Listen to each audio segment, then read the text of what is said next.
Next topic I am discussing about pointers in C.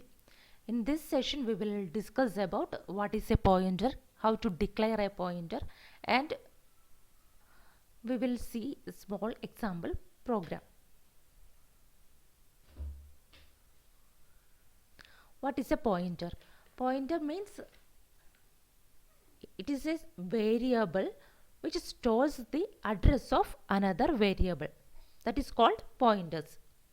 This pointer variable can be of int, character, array or functions. This pointer variable can hold the address of that particular memory location. That can directly hold that address of the particular memory location.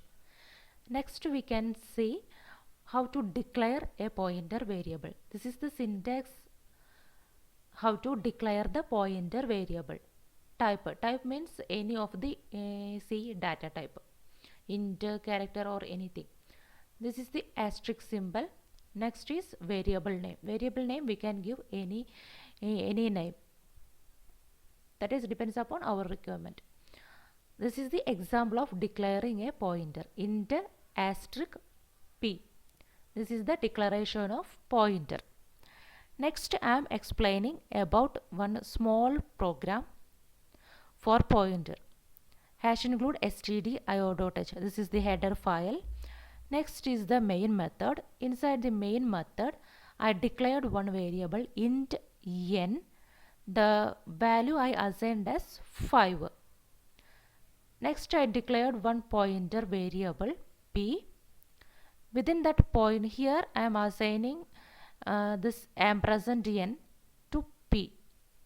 This ampersand n is holding the address of this variable n. Next here we are printing the address of that variable, which address is holding this p variable. P is holding the address of this variable n is equal to 5. That will print here. Next here in this program you can see two operators. One is ampersand, another one is asterisk. What are the uses of these two operators? First we can discuss about this one, ampersand. Why we need that operator? Ampersand return address of a particular variable or memory location that is returning. Next one is asterisk.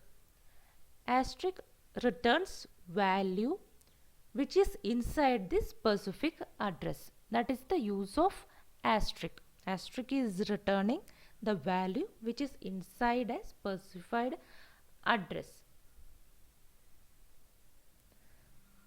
Next I am discussing advantages of the pointers. What are the advantages of pointers? First advantage is we can access any memory location in the computer's memory. Next one is we can return multiple values from a function using the pointers. Another advantage is reduces the code and improves the performance. These are the three advantages of the pointers.